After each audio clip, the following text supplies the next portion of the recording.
चीज मैं आपको बताऊं कि सत्य प्रताड़ित किया जा सकता है, पराजित नहीं।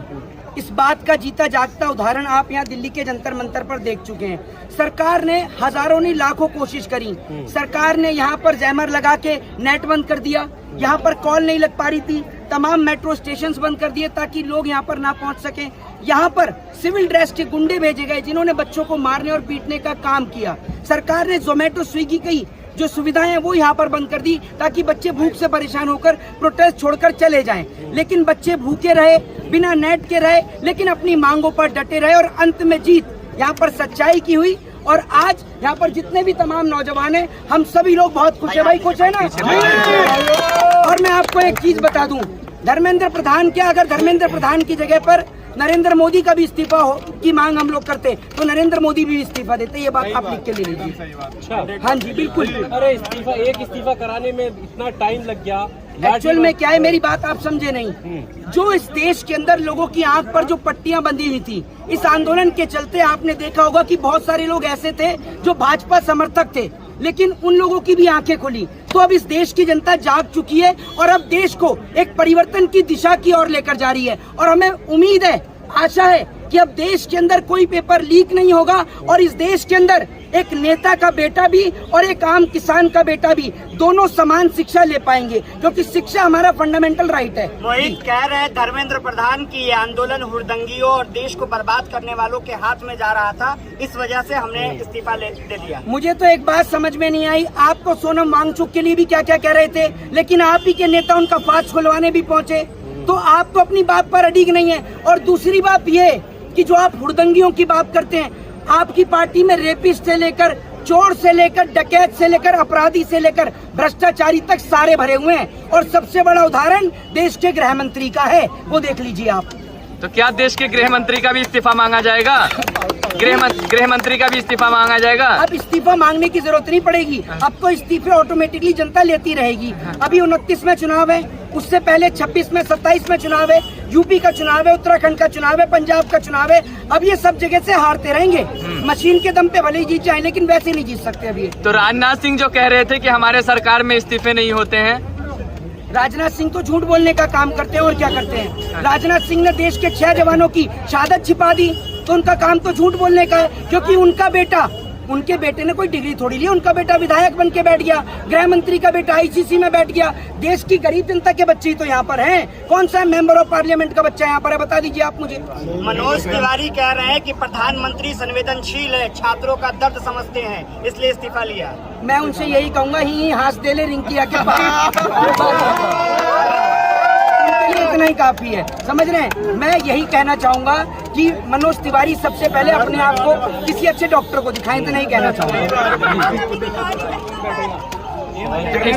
प्रधान जी की जगह दूसरा कौन बैठाएंगे मोबाइल पीछे, और उसने भी ऐसी हरकत करी दोबारा स्टूडेंटों के साथ में, तो दिल्ली का जंतर मंतर फिर खाली है, दोबारा आएंगे, क्या दिक्कत है?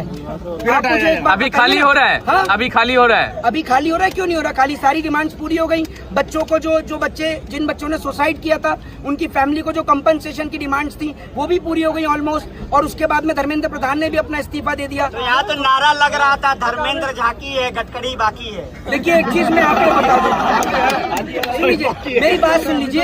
अभी एक्चुअल में क्या है, अब सबका नंबर आएगा। अभी आप ये समझ लीजिए कि अभी तो धर्मेंद्र प्रधान का था, फिर अभी गन्ने के जूस वाले का भी नंबर आएगा। ये याद रखिएगा, सबका नंबर है। लाइन में लगे हुए क्या? बिल्कुल सब लाइन में। और मैं अभी पहले मेरी बात सुनिए आप। अभी मैं आपको एक चीज बता दूं, सुनिए। अभी हमारे पास में लिस्ट है, लिस्ट में सबके नाम है। वो मोदी जी वाली लिस्ट है जो मोदी जी बता रहे थे, काले धन की लिस्ट, कि जब काला धन आएगा तो सबको 15-15 लाख आएंगे। तो हमारे पास वाला हिसाब नहीं, हम झूठ बोलने का काम करते। झूठ बोलने के लिए इस देश में इकलौता प्रधानमंत्री मोदी काफी है। सबसे ज्यादा झूठ बोलने का काम करते हैं। अगर गिनीज वर्ल्ड रिकॉर्ड में झूठ बोलने का रिकॉर्ड होता तो मोदी जी सबको हरा देते, समझ रहे हैं आप? अरे मोदी जी की जेनजी से दोस्ती हो गई है अब। मोदी जी की जेनजी से दोस्ती हो गई है अब। किससे? जेनजी से। ऐसा है, मेरी बात सुन लीजिए। मोदी जी जिसको अपना दोस्त बनाते हैं उसका भी बेड़ा गर्क कर देते हैं, और जो मोदी जी का दोस्त बनता है उसका भी बेड़ा गर्क हो जाता है। ये आप समझ लीजिए बस। नहीं, मैं आपको जेनजी का क्या होगा फिर? अब तो फ्रेंड्स बन गए। एक बात आप मुझे ये बताइए, ऐसा कौन सा फ्रेंड होता है? ऐसे तो मोदी जी का फ्रेंड अमित शाह भी है। अमित शाह को कहाँ पिटवाते हैं ये बताइए आप मुझे। कोई अपने दोस्त को पिटवाता है?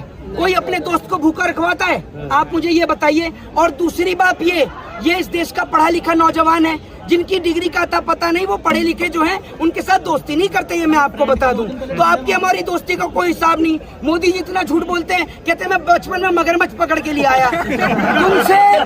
तुमसे पहलगांव के पुलवामा के आतंकवादी पकड़े नहीं जा रहे, तुम बचपन में मगरमच्छ पकड़ के ला रहे हो। यार मोदी जी तुम कौन से स्कूल से पढ़कर आए हो? इनके साथ का कोई स्टूडेंट नहीं मिलता।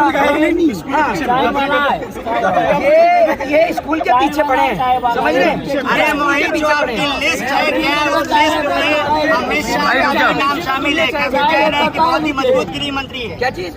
जो आपकी लिस्ट है क्या उस लिस्ट में गृह मंत्री अमित शाह का नाम शामिल है? क्योंकि बीजेपी कहती है कि बहुत मजबूत गृह मंत्री है। जो फेविकॉल से चिपके हुए हैं, जो बहुत मजबूत हैं, कि पानी में भी नहीं टूटेंगे। बताइए ना आप मुझे। ऐसा है, पहली बात मैं आपको बता दूं, देश के गृह मंत्री की जो क्वालिफिकेशन है ना, वो समाज के रहने योग्य भी नहीं थे, तड़ी पार थे। ये आप समझ गए। आपकी क्या क्वालिफिकेशन है, क्या क्वालिटी है, पूरा देश जानता है, समझ गए। आपके ऊपर कई लोगों की जो है वो आरोप चल रहे थे हत्या के, भले आप आज सत्या में आ गए तो आपके ऊपर से सारे आरोप हट गए। इसका मतलब ये नहीं है कि आप आरोप मुक्त हैं, आप आरोपी थे, ये आप बात को याद रखिए। और आपकी पार्टी का नेता जो कुलदीप सिंह सेंगर है, अभी मैंने देखा कल जो है यहाँ पर वो लोग आ रहे हैं, जो क्या कहते हैं वो पिंकी चौधरी, पिंकी चौधरी, वो जो बहन जी हैं जो यहाँ पर आ रही हैं, पिंकी जी। अरे बहन जी नहीं है, सॉरी। तो जो बहन जी हैं, भाई जी, हाँ भाई जी, तो वो जो भाई जी हैं वो यहाँ पर आ रहे थे। मैं उनसे कहना चाहता हूँ कि पहले तो आप ये बताइए कि जब राम मंदिर का चंदा चोरी हुआ, आपका तो हिंदुओं का संगठन है ना, तो जब राम मंदिर का चंदा चोरी हुआ तब आप क्यों नहीं गए योगी जी के घर पर? जब वैष्णो देवी का चंदा चोरी हुआ तब भी आप नहीं गए। सुनिए। और जब गाय को जब गाय को राष्ट्रीय पशु घोषित करने की बात आई तब भी आपने आवाज नहीं उठाई, क्योंकि ये जो है ये भाजपा के हिंदू हैं, ये भाजपा के सरकारी हिंदू हैं। ये याद रखिएगा, तब बोलते हैं जब मुद्दा हिंदू मुसलमान का होता है। वो कह रहे हैं यहाँ पर तो हिंदू ही नहीं है, सब मुल्ले हैं यहाँ सब मुल्ले बैठे हुए, जो ये सबकी पैंट खोल के चेक करके गए थे।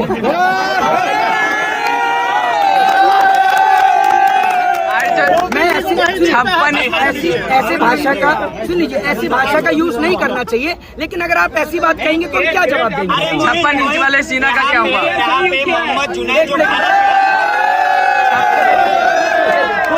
56 इंच सीना वाले का, 56 इंच सीना वाले का क्या हुआ?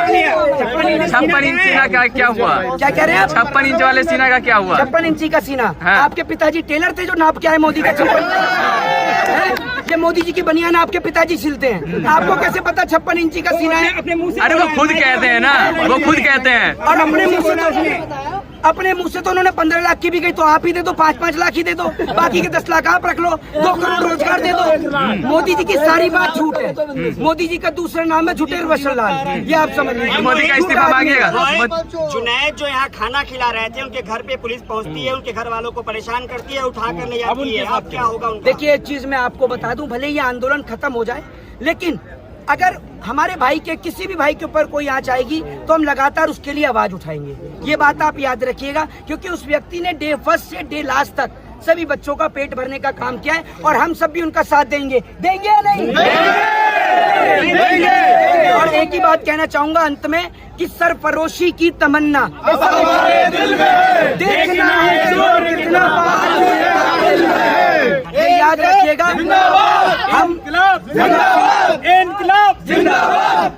हम भगत सिंह को मानने वाले लोग हैं, और हम 100 दिन गुलामी का जीने से अच्छा है कि हम एक दिन आजादी का जीना चाहते हैं। जय हिंद, जय संविधान।